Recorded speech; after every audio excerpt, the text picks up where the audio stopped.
The night my parents tried to take my future away from me, I said one word. Okay. Then I went up to my old bedroom, sat on the bed, and waited. I knew what was coming. I had already made sure it wouldn't work. Welcome to Revenge, Tamara. Where stories don't just entertain, they hit back. Get comfortable, because today's story will take you on a journey you won't forget. Before we begin, drop a comment and tell us where you're watching from. Hit that like button, subscribe, and join the family. Because trust me, you're about to get hooked. My name is Naomi Reyes. I'm 27 years old, and I'm a physician assistant at a cardiology clinic in Sacramento. I did not get here by luck. I got here because my grandfather, a quiet, careful man named Arturo Reyes, spent 16 years putting money into an account with my name on it. He started it the year I was born. He kept adding to it every single month, even after his hands started shaking from Parkinson's, even after the doctors told him he had maybe 5 good years left. He died in 2016 when I was 20.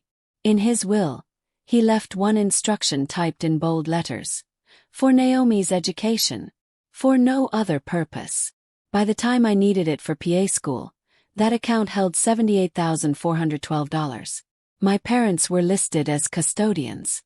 That's a legal word, and it matters because a custodian doesn't own the money. A custodian holds it in trust for one person, and one person only. Under California law, once I turned 18, that account was supposed to become fully mine. My parents were supposed to hand over control. They never told me that. I found out on my own in a law library, 3 weeks before the dinner that almost ruined everything. Let me take you back to where it started. It was a Sunday dinner in October 2018. I was 22, one semester into my PA program, already buried under anatomy exams and 12-hour clinical shifts. My mother called that morning. Come home for dinner. Your brother has something to tell everyone. I drove 40 minutes from my apartment near the university to my parents' house in Elk Grove. My brother Carlos's truck was already in the driveway, parked crooked, the way he always parked when he was in a hurry to get inside and avoid thinking too hard about something. Dinner started normal. Small talk. My mother's enchiladas. Then, around 7:15, my father set his fork down. Carlos is starting a business, he said.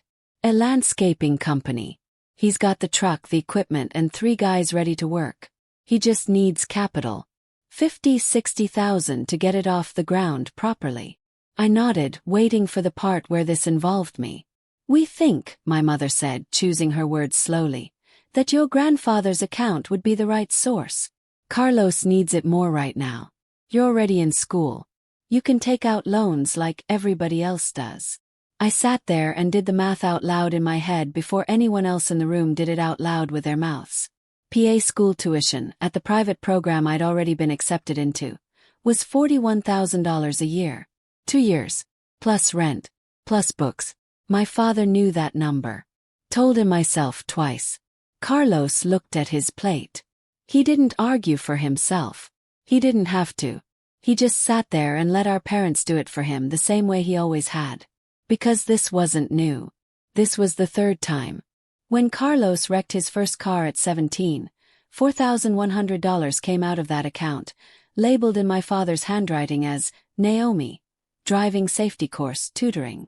I never took a driving safety course. I already have my license. When Carlos dropped out of community college after 2 semesters, $11,300 disappeared, labeled Naomi, SAT prep application fees. I had already finished my applications a year earlier. When Carlos's first engagement fell apart in 2015, $6,700 came out, labeled Naomi, college visit travel. I had never left the state that year. I knew all of this because I had already pulled the records. 3 weeks before that dinner, not after. Here is the part nobody at that table knew yet about what I did first. In September, a friend from undergrad named Priya, who was a year ahead of me in a joint JD program, had mentioned something over coffee. I'd told her, half joking, about the pattern in my family, the withdrawals, the labels that never matched reality. Wait, she said. You're the named beneficiary, and you're over 18. Yeah. Then legally, the custodianship should have ended when you turned 18. Your parents aren't supposed to still be controlling that account. Did anyone ever tell the bank you turned 18? They hadn't. My parents had simply kept using the account like it still belonged to them, because nobody had ever stopped them. The following week, I drove to the credit union branch on my own, brought my ID, my birth certificate, and a copy of my grandfather's will. A representative named Mr. Alvarez pulled the account, confirmed the custodianship should have converted to my full control 4 years earlier, and processed the transfer that same afternoon. I set a new password. I turned on login alerts for any device that wasn't my phone or my laptop. I changed the recovery email to one my parents had never seen. Then I drove home, said nothing, and waited for the moment I knew was coming. I also pulled every transaction from that account going back to 2007. I printed every page. I lined them up next to family events I remembered. Birthdays, breakups, Carlos's bad decisions, and matched the dates. What I found came to just over $22,000 in withdrawals over 11 years, every single one labeled with my name. None of them ever spent on me. I put it all in a folder. Blue, not navy. Mine was the color of the sky right before it rains. I brought it to that Sunday dinner and left it in my car. Back at the table, I said the word my parents wanted to hear. The night it fell apart. "Okay," I said. My mother exhaled like she'd been holding her breath for a week. My father nodded once, satisfied, the way a man nods when a deal has closed. Carlos looked up for the first time all night, something close to relief on his face. I finished my food. I hugged my mother goodnight. She smelled like the same lavender lotion she'd used since I was small, and for 1 second, hugging her felt exactly like it used to before any of this. I meant that hug. I want to be clear about that. Loving someone and understanding exactly what they're capable of doing to you are not opposites. They can both be true at the same time. I went up to my old room. I did not sleep. I sat with my phone in my lap and waited. At 9:04 p.m. it buzzed. Unauthorized login attempt. Device not recognized. Location: Elk Grove, California. Through the floor, I heard the slow tap of a keyboard. My father, at the desktop in the office below my room, typing the password he was sure still worked. A second alert came 4 minutes later. Incorrect password. 1 attempt remaining. Typing stop. I heard my mother's voice muffled. "What's wrong?" And my father's voice flat. "It's not letting me in." The third alert came at 9:19. Count locked for security. Access restricted 24 hours. Silence. Then louder, clearer through the floorboards than anything all evening. "Naomi." I stood up. I walked downstairs with nothing in my hands, because the folder was still in my car and I didn't need it yet. My father was standing by the office door. My mother was behind him. Carlos was in the hallway, half in shadow, not moving. "The account transferred to me in September," I said. "Legally, it was already mine 4 years ago.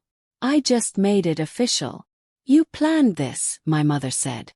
"I protected something that was already mine," I said. "That's different." I didn't yell. I didn't cry.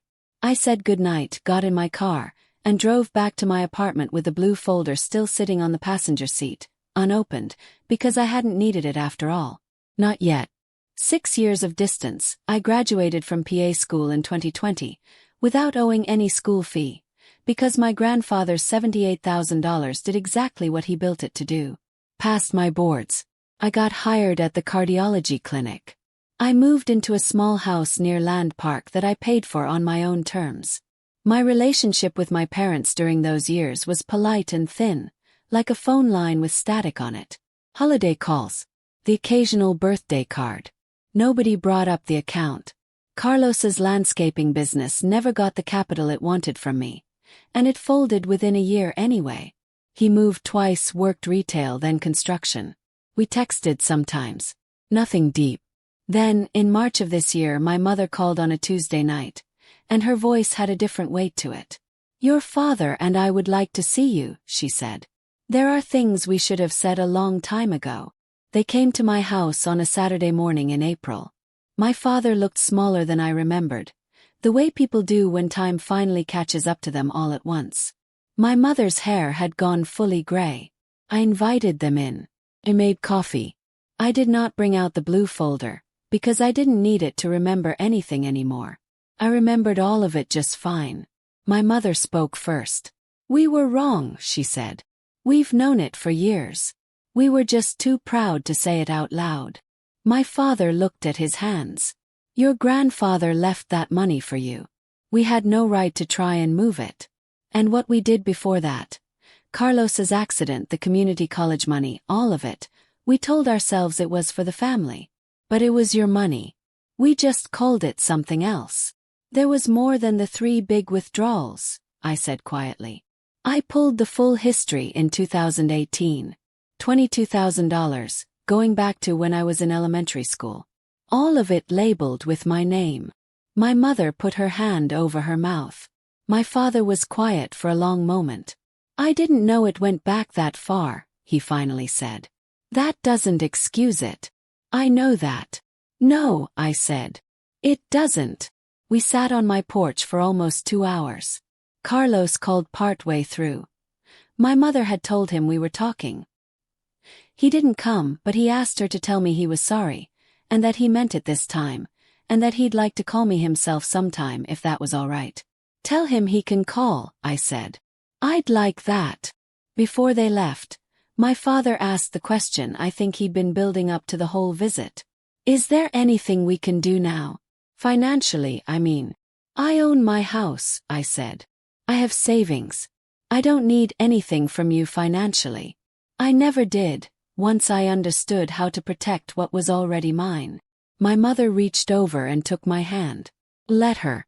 I didn't squeeze back right away, but I didn't pull away either.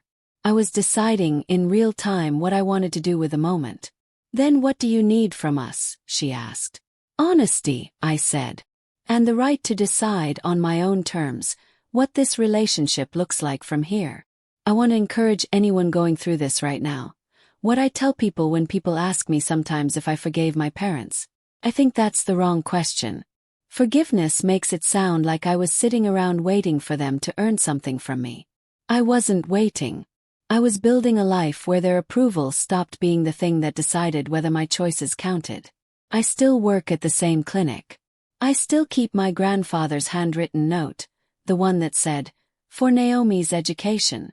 For no other purpose," framed on my office wall right next to my PA license.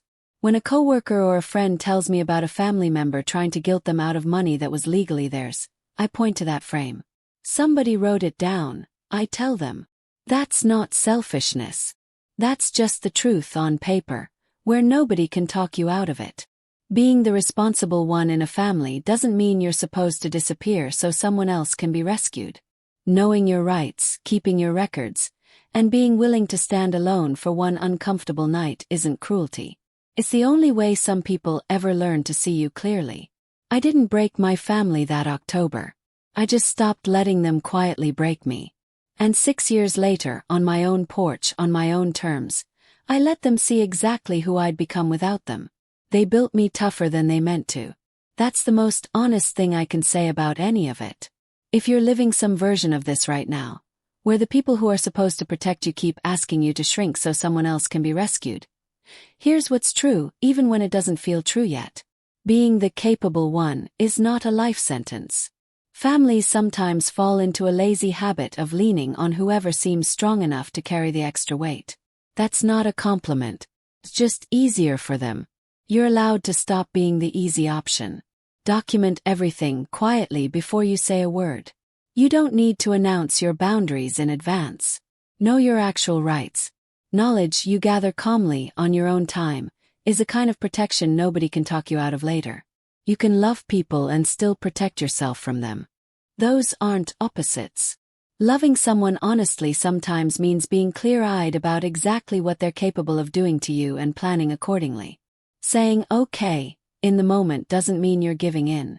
Sometimes the strongest thing you can do is stay calm and let your actions speak later. And their apology, if it ever comes, is not the finish line. You don't need it to move forward. You're allowed to be the main character of your own life, not the backup plan for someone else's. If this story meant something to you, hit like and subscribe. It doesn't cost a thing and it means the world to this little channel. It's how we keep telling stories like Naomi's.